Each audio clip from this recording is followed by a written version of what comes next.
नमस्कार, आप देख रहे हैं हमारी खास पेशकश। मैं हूं आपके साथ श्री तिवारी। यूपी की सियासत इस वक्त रणनीतियों का दौर जारी है और चुनाव से पहले सभी सियासी दल रणनीतिकार के सहारे ही वोटरों को साधने में लगे हैं और इसलिए अब सियासत पूर्वांचल से निकलकर बुंदेलखंड में डेरा डालने जा रही है। वैसे तो बुंदेलखंड कई समस्याएं हैं यहाँ पर, लेकिन यहाँ की सियासत भी दिलचस्प है और इसीलिए सभी सियासी दलों की नजर इस वक्त बुंदेलखंड पर ही है और इसलिए पीएम मोदी खुद इस क्षेत्र में आकर बुंदेलखंड वासियों को सौगात देने वाले हैं। तो दूसरी ओर चुनाव से पहले सियासी दलों के बीच तल्खी भी बढ़ गई है। अब अखिलेश यादव पर भोजपुरी फिल्म स्टार निरहुआ ने निशाना साधा है। क्या है सियासत में तल्खी की कहानी, बताएंगे अपने इस खास प्रोग्राम किस्सा कुर्सी का में।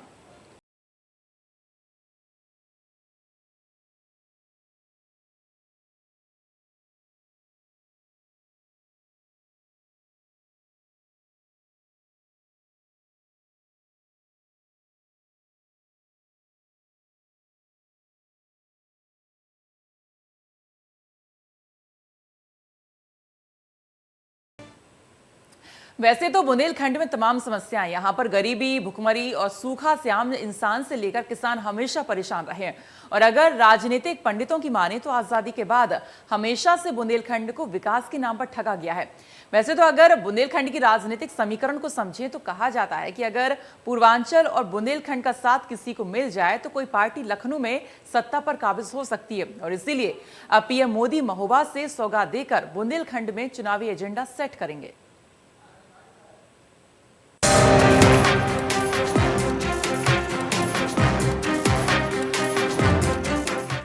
यूपी में सियासी घमासान, अब बुंदेलखंड में मोदी का तूफान।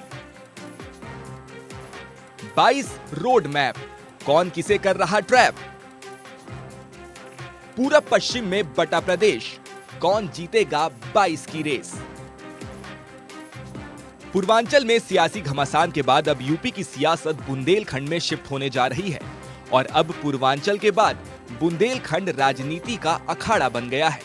बुंदेलखंड में मतदाताओं के बीच अपनी पैठ मजबूत करने के उद्देश्य से सियासी दलों का रुख अब बुंदेलखंड की ओर घूम गया है।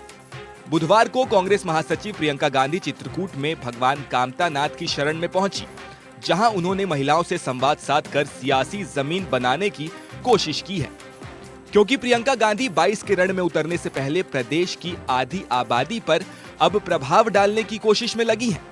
वहीं शुक्रवार को पीएम मोदी भी मोहाबा पहुंचकर बुंदेलखंड के लिए विकास परियोजनाओं की झड़ी लगाने वाले हैं।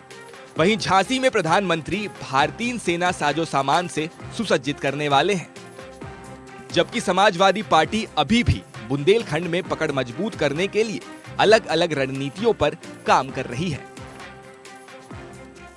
पूर्वांचल दौरे के बाद देश के प्रधानमंत्री नरेंद्र मोदी ने अब अपना रुख बुंदेलखंड की ओर किया है। यूपी का अहम हिस्सा जो कि बुंदेलखंड के नाम से जाना जाता है, प्रधानमंत्री के दौरे की बात चलते ही यूपी की और बुंदेलखंड की सियासत गर्मा गई है। कल 19 तारीख को प्रधानमंत्री नरेंद्र मोदी का महोबा दौरा है और अभी जो बुंदेलखंड में 19 विधानसभा सीटें हैं, उन 19 सीटों पर भाजपा के 19 विधायक अपना विजय परचम फहरा के विधायक बनकर बैठे हुए हैं। अब देखने वाली बात यह होगी कि आगामी विधानसभा चुनाव में क्या ये जो बुंदेलखंड है, इसमें किस तरीके से नरेंद्र मोदी जी जो दौरा कर रहे हैं महोबा का, इस दौरे से किस तरीके से अपनी 19 सीटें बुंदेलखंड में बरकरार रख पा रहे हैं। और देखने वाली बात यह भी होगी कि वहीं विपक्षी दल भी अपना पूरा जी तोड़ प्रयास कर रहे हैं और किसी तरीके से विपक्षी दलों का भी कहना है कि हम लोग भी मजबूत दावा अपना पेश कर रहे हैं और इस बार बुंदेलखंड में अपने प्रत्याशियों को जितवाएंगे। लेकिन प्रधानमंत्री के दौरे के बाद ये बात जरूर सामने आ रही है कि कहीं ना कहीं प्रधानमंत्री जब महोबा दौरा करेंगे तो यहाँ के लोगों की नब्ज टटोलेंगे और फिर से अपने पूरा बुंदेलखंड में जिस तरीके से उन्होंने अपना कब्जा जमा रखा है, प्रयास करेंगे कि 2022 में भी पूरी तरीके से बुंदेलखंड में अपना कब्जा बरकरार रखें, क्योंकि यूपी का एक अहम हिस्सा है बुंदेलखंड और देश का एक अहम यूपी। तो इसलिए ये बहुत जो कल प्रधानमंत्री जी का दौरा है, अहम होने जा रहा है बुंदेलखंड के लिए। यूपी की राजनीति में कहा जाता है कि बुंदेलखंड में विकास के नाम पर लोगों को छला गया है, लोगों को विकास से वंचित रखा गया है और यहाँ के लोगों को विकास के नाम पर केवल आश्वासन ही मिलते रहे हैं। लेकिन 2017 में योगी सरकार बनने के बाद से इस क्षेत्र की तकदीर बदलने की कोशिश की जा रही है। इसलिए पीएम मोदी खुद बुंदेलखंड आकर जनता को सौगात देने जा रहे हैं। महोबा में 6,250 करोड़ की परियोजना की सौगात देंगे पीएम मोदी। अर्जुन सहायक परियोजना, रतौली वियर परियोजना की देंगे सौगात। बुंदेलखंड वासियों को भवानी बांध की भी मिलेगी सौगात। महोबा, हमीरपुर, बांदा और ललितपुर में 65,000 हेक्टेयर भूमि की सिंचाई में मिलेगी मदद। प्रधानमंत्री अटल एकता पार्क का भी उद्घाटन करेंगे प्रधानमंत्री मोदी। बुंदेलखंड की सबसे बड़ी समस्या पेयजल, शिक्षा, सिंचाई के लिए पानी, भुखमरी की रही है। इसलिए योगी सरकार अब इन परियोजनाओं के जरिए बुंदेलखंड की समस्याओं का हल निकालने की कोशिश में लगी है। बुंदेलखंड तमाम समस्याओं के साथ साथ राजनीति में अहम स्थान रखता है। इसलिए बुंदेलखंड इस वक्त सभी सियासी पार्टियों के लिए अहम स्थान है। इसलिए अब योगी विकास परियोजनाओं के जरिए यहाँ वोटरों को साधने में लगे हुए हैं। प्रधानमंत्री नरेंद्र मोदी का कल महोबा आगमन है, जिसको लेकर लगभग तैयारियां पूर्ण हो चुकी हैं। और सबसे बड़ी बात बता दें, प्रधानमंत्री नरेंद्र मोदी अर्जुन सहायक परियोजना सिंचाई और जल संसाधन विभाग द्वारा बनाई गई बड़ी परियोजना है, इसका कल लोकार्पण करेंगे। इस परियोजना से करीब 47,000 हेक्टेयर ज़मीन सिंचित होगी और 168 गांवों के किसानों को इसका लाभ मिलेगा। इस परियोजना से 3 जिलों के किसानों को बड़ा लाभ मिलने वाला है, बांदा, हमीरपुर और महोबा। और आपको बता दें कि बुंदेलखंड में सूखे की विभीषिका से लगातार किसान परेशान रहा है और इस परियोजना से किसानों को बहुत बड़ा फायदा होने वाला है। इस परियोजना से जहां किसान अपनी फसलों की सिंचाई कर सकेंगे और ये इन्हीं बांधों से अर्जुन सहायक परियोजना और लहचूरा परियोजना से हर घर नल और हर घर जल, यह योजना भी चालू की जाएगी, जिससे लोगों के घर घर पानी पहुंचेगा और बुंदेलखंड में पानी की समस्या से लोगों को निजात मिलेगी। मैं प्रधानमंत्री के मंच के पीछे ही खड़ा हूँ। यही कार्यक्रम स्थल है, प्रधानमंत्री जी का मंच पीछे बना हुआ है, जहां से प्रधानमंत्री इस परियोजना की शुरुआत करेंगे और बुंदेलखंड के लिए यह बहुत बड़ी सौगात होगी। हाल ही के कुछ सालों में बुंदेलखंड के लोगों में विकास की उम्मीद जागी है। जब पीएम मोदी अर्जुन सहायक परियोजना का लोकार्पण करेंगे तो इस योजना से पिछले कई सालों से पानी की समस्या से लड़ रहे यहाँ के लोगों को काफी राहत मिलेगी। इसलिए अब बीजेपी को उम्मीद है कि जब पीएम मोदी महोबा और झांसी में तमाम विकास परियोजनाओं का लोकार्पण और आधारशिला रखेंगे तो ये संभव है कि वोटरों का रुख चुनाव में भारतीय जनता पार्टी की ओर हो, क्योंकि बुंदेलखंड में हमेशा से विकास पर राजनीति होती रही है। लेकिन अब जब विकास को जमीन पर उतारा जा रहा है तो बीजेपी को चुनाव में फायदे की उम्मीद है। प्रधानमंत्री नरेंद्र मोदी का बुंदेलखंड का कल का दौरा काफी अहम माना जा रहा है, खास तौर पर राजनीतिक तौर पर, क्योंकि पिछले विधानसभा चुनाव में बुंदेलखंड में 19 सीटों में से यहां की जनता ने 19 की 19 सीटें बीजेपी की झोली में डाली थी। इसके बाद प्रधानमंत्री नरेंद्र मोदी ने भी सरकार बनने के बाद बुंदेलखंड के लिए काफी बड़ी बड़ी सौगातें थी, जिसमें डिफेंस कॉरिडोर और पेयजल की बड़ी योजना शामिल थी। तो कहीं ना कहीं ये चुनाव का जो माहौल है, 2022 में विधानसभा चुनाव है, इसको देखते हुए भी ये दौरा अहम माना जा रहा है और कहीं ना कहीं चुनाव के चलते बुंदेलखंड को एक बार फिर से कोई बड़ी सौगात मिलेगी। भाजपा और कांग्रेस जहां बुंदेलखंड की ओर रुख कर चुकी हैं, वहीं समाजवादी पार्टी के अध्यक्ष अखिलेश यादव की भी नजर बुंदेलखंड पर है। वैसे तो अखिलेश यादव चुनावी यात्रा की शुरुआत ही बुंदेलखंड पर केंद्रित करके कर चुके हैं। वैसे जो भी हो, भले बुंदेलखंड अब तक विकास के पैमाने पर पिछड़ा रहा हो, लेकिन इतना तय है कि 22 के रण के लिए इस भूमि पर सियासत भरपूर होने वाली है। Bureau report, India news, Uttar Pradesh. कभी एक दूसरे के लिए तारीफ करने वाले अखिलेश निरहुआ अब एक दूसरे के कट्टर दुश्मन हो चुके हैं। आजमगढ़ से अखिलेश के खिलाफ चुनाव लड़ने वाले दिनेश लाल यादव ने यानी निरहुआ ने अब अखिलेश यादव पर जोरदार हमला बोला है। आखिर क्यों निरहुआ चुनाव से पहले अखिलेश पर हमलावर हुए, देखिए इस खास रिपोर्ट में।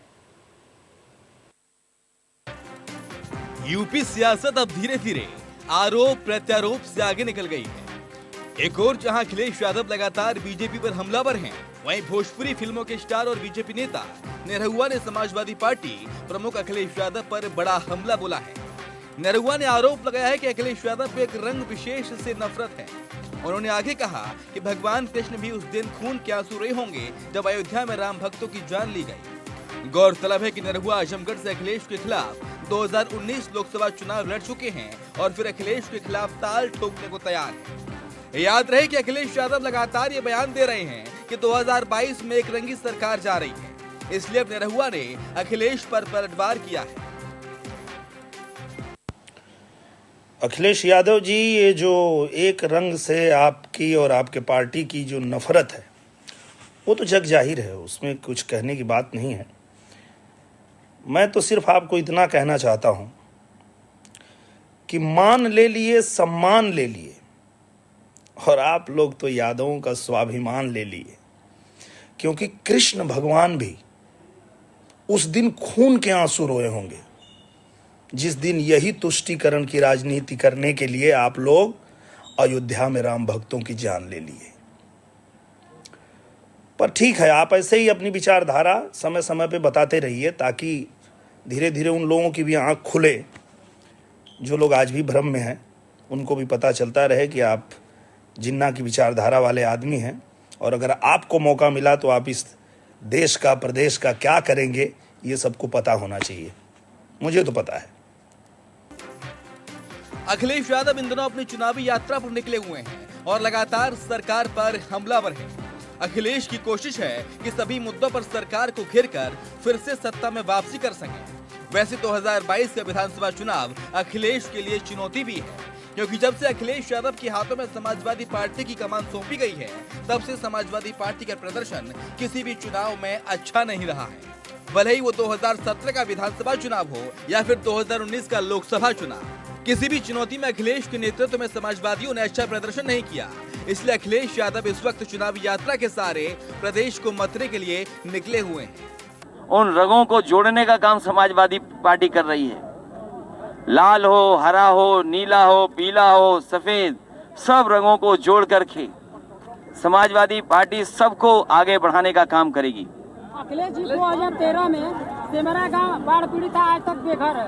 भाजपा की सरकार 5 साल हो गए, आज तक भी बेघर है। समाजवादियों को मौका दो, उस गांव का विकास करेंगे। कहते हैं यूपी की सियासत समय के साथ और भी तल्ख हो जाती है, और बढ़ते बढ़ते तल्ख यहाँ तक बढ़ जाती है कि कोई राजनीति में दुश्मन तक हो जाता है। और राजनीतिक पंडितों की माने तो इस बार उत्तर प्रदेश में मुख्य मुकाबला भारतीय जनता पार्टी और समाजवादी पार्टी के बीच ही रहने वाला है। इसलिए इतना तो तय है कि प्रदेश की राजनीति में तपिश अभी और बढ़ने वाली है।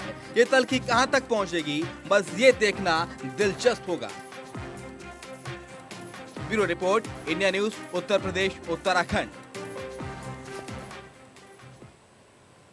यूपी में जारी सियासत के बीच हाथरस के सादाबाद विधानसभा सीट के लोगों का क्या कुछ कहना है, आइए देखिए। 2022 चुनाव की चकल्लत शुरू हो चुकी है। कह सकते हैं कि सारी पार्टियां कहीं ना कहीं अपने मैदानों में उतर आई हैं। वहीं यदि बीजेपी की बात कही जाए तो इस समय सत्ता में है, क्योंकि चर्चा होगी तो बीजेपी की होगी। और जो जहां हम खड़े हुए हैं, सादाबाद का बिसावर है। बिसावर एक कस्बा है, यहाँ लोगों की बहुत सालों से मांग रही है कि इसे नगर पंचायत बनाया जाए, क्योंकि बिसावर कहा जाए तो एक घुंघरू के नाम से जाना जाता है। इसके घुंघरू पूरे देश में कहीं ना कहीं अपने एक पहचान रखते हैं, और यहाँ से घुंघरू पूरे देश में सप्लाई होता है। तो लोगों की मांग है कि यहाँ एक थाना होना चाहिए, स्पोर्ट्स स्टेडियम होना चाहिए, यहाँ बच्चे खेल सकें। और विधायक सी मांगों को लेके हम कुछ हमारे साथ में साथी हैं। क्या नाम है सर आपका? अरविंद चौधरी। अभी चुनाव 2022 शुरू हो गया है, तो क्या कमियां हैं जिन्हें पूरा करने की आप चाहत रखते हैं कि सरकार आए? ऐसा है, भारतीय जनता पार्टी की सरकार ने बहुत काम किए हैं, कुछ काम रह गए हैं, जैसे बिसावर को नगर पंचायत का दर्जा दिया जाए। यानी सीधा सा कह सकते हैं कि विकास की बात की जा रही है, कि लोग चाहते हैं कि जो विकास करे वही होगा। और बीजेपी की सरकार में बहुत सारे काम इनके अनुसार किए गए हैं, लेकिन अभी ऐसे काम हैं जो रह गए हैं। हमारे साथ एक साथी और हैं। क्या नाम है सर आपका? मुकेश चौधरी। क्या प्रमुख मुद्दे रहेंगे यहाँ चुनाव के लिए? यहाँ हमारे बिसावर के प्रमुख मुद्दे यहाँ की बिसावर को नगर पंचायत घोषित करवाना, थाने की व्यवस्था। आए दिन यहाँ अपराध होते हैं। गिलैट और चांदी का बहुत बड़ा उद्योग है, लघु उद्योग है। यहाँ पे कोई भी जनप्रतिनिधि ने आज तक इधर ध्यान ही नहीं दिया है। पहले से ही ये कह सकते हैं कि इनका जो एक मांग है वो चुनावी मुद्दे में यही है कि जो बिसावर है वो कहीं ना कहीं मथुरा में शामिल होना चाहिए। वहीं हम जान देते हैं, देखिए हमारे साथ में ये रोजगार पर लगे हुए हैं। मैं अपने साथी से चाहूँगा इनको भी दिखा सकते हैं। आप यहाँ व्यवसाय कर रहे हैं मूंगफली का, अभी चुनाव आ गए हैं, तो चुनाव में किसे चुनना चाहेंगे आप? जो विकास करेगा उसे चुनना चाहेंगे। विकास को कैसे तय करेंगे, किन चीजों को लेके चुनाव होना चाहिए? इन चीज़ों में विकास होना चाहिए गाँव में। अच्छा, अब तक जो आपके विधायक हैं वो रामवीर उपाध्याय हैं, सरकार भाजपा की है, वो बसपा के हैं, तो क्या लगता है कुछ किया उन्होंने काम या नहीं किया? अभी तो कोई काम नहीं किया ना विधायक जी ने, कोई काम नहीं किया। हमारे दिमाग में तो कोई काम है नहीं, और कोई होगा भैया पढ़े लिखों के दिमाग में तो वो काम दूसरी बात। और उत्तर प्रदेश सरकार? उत्तर प्रदेश भाजपा की है, वो सही काम कर रही है या बेकार? सही काम कर रही है, गरीबों दोनों टाइम खाने को दे रही है, और क्या विकास चाहिए। यानी मुख्यमंत्री को नंबर दें तो कितने नंबर देंगे 10 में से? 10 में से 10 ही देंगे। दादा, कब से बेच रहे हैं आप सब्जी, और क्या लगता है 2022 में चुनाव में कितना महंगा हुआ है सब्जी? बहुत महंगा हुआ है सब्जी। क्या रेट है टमाटर? टमाटर अब 60 रुपये 80 रुपये किलो बिक रहा है। 80 रुपए किलो। भाई सब्जी सब महंगी हुई है। सब महंगी हुई है आज। दादाजी क्या नाम है आपका? हमारा नाम बच्चू सिंह है। बच्चू सिंह। अरे 2022 का चुनाव आ गया, किन मुद्दों पे चुनाव करेंगे आप? हम तो जो बाबा देंगे मोदी जी को। मोदी को? हाँ। तो सरकार ने काम किया है? बहुत अच्छा काम करो जाए, मुकाबले कोई काम नहीं कर रहा। यहाँ बचाए 2 साल से चढ़ाए रहो, वो कराई है, और कौन से हम। अच्छा। हाँ, योगी मुकाबले कोई ना आया रहो। अच्छा, विधायक आपके रामवीर उपाध्याय बसपा से हैं, तो उन्होंने कुछ काम किया है यहाँ? यहाँ अमन ना देगा तो महू ना देगा मन। चेहरा भी नहीं देखा? क्या कह सब ना देगा मन। यानी सीधा सा कह सकते हैं कि चेहरा भी नहीं देखा है। आप क्या नाम है दादाजी? मेरा नाम पान सिंह है।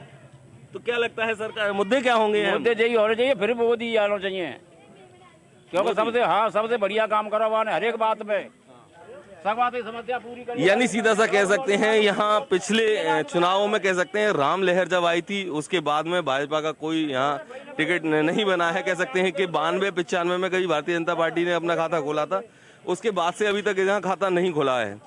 अब दोबारा आरएलडी के बाद में, क्योंकि मिनी जाटलैंड कहा जाता है सादाबाद को, वहीं हमारे साथ में युवा भी हैं। चुनाव आ गया 2022 का, किस तरह लेते हैं चुनाव को? मतलब ये है कि बीजेपी राज में बहुत महंगाई हुई है, युवाओं का कोई रोजगार नहीं है। ये योगी सरकार है, ये बिल्कुल जीरो है यूपी में अपने यहाँ पे। किसको नंबर देते हैं फिर ज्यादा? आरएलडी को। आरएलडी तो मुख्यमंत्री नहीं बनेगा अभी। अभी जो सरकार बनेगी किसकी बनेगी? मुख्यमंत्री नहीं है इस टाइम, ठीक है, परंतु योगी जी का कोई वो नहीं है यहाँ पे। कौन आना चाहिए सरकार? मुख्यमंत्री किसको नंबर देंगे आप? अखिलेश यादव है, मायावती हैं, इनको यदि 10 में से नंबर देनी हो तो किसको कितने नंबर देंगे? को रोजगार मिलना चाहिए, अखिलेश यादव जी आनी चाहिए अपने पास। अखिलेश यादव? हाँ जी। यानी कि कह सकते हैं सीधा महंगाई की मार बेशक है, लेकिन सभी का मुद्दा वही है जो कहते हैं कि योगी ने विकास किया है और भी विकास के मुद्दे पे देंगे। और जो सादाबाद की बिसावर सीट है, इससे कह सकते हैं कि प्रमुख जो मांग है वो नगर पंचायत और थाना है। हमारे साथ युवा हैं। हिंदुत्व के आधार पर देंगे योगी है, जब तक जिंदे रहेंगे, चाहे पेट्रोल हो जाए 500, चाहे डीजल हो जाए 600, हिंदुत्व जिंदाबाद है और योगी जिंदाबाद है। नहीं तो अभी तो आपके विधायक बसपा से हैं, यहाँ पर आरएलडी के विधायक रहे हैं। ना करो काम ने, कोई काम नहीं किया, कोई काम ना करो। लगता है योगी काम करेंगे? कर रहे हैं। देखिए हमारे साथ एक युवा है। का सांसद पहले यहाँ से रहे, मौजूदा सांसद हैं, क्षेत्र में देख लीजिए कहीं भी विकास हो, इन्होंने कर दिया देश का। वर्तमान में बात विधानसभा चुनाव की हो रही है, तो उसमें किसको लिए लोक दल आएगा और इनको यहाँ से भगाने का काम और डंडों से भगाने का काम होगा यहाँ से लोक दल के लोग। हाँ, नहीं तो मुद्दे क्या होंगे? अहम मुद्दे क्या होंगे? किसान ये है कि किसान बहुत परेशान है। अब भी कांटे के तार, वहाँ सेठ जी की दुकान से जाके देखो कांटे के तार की कितनी बिक्री है।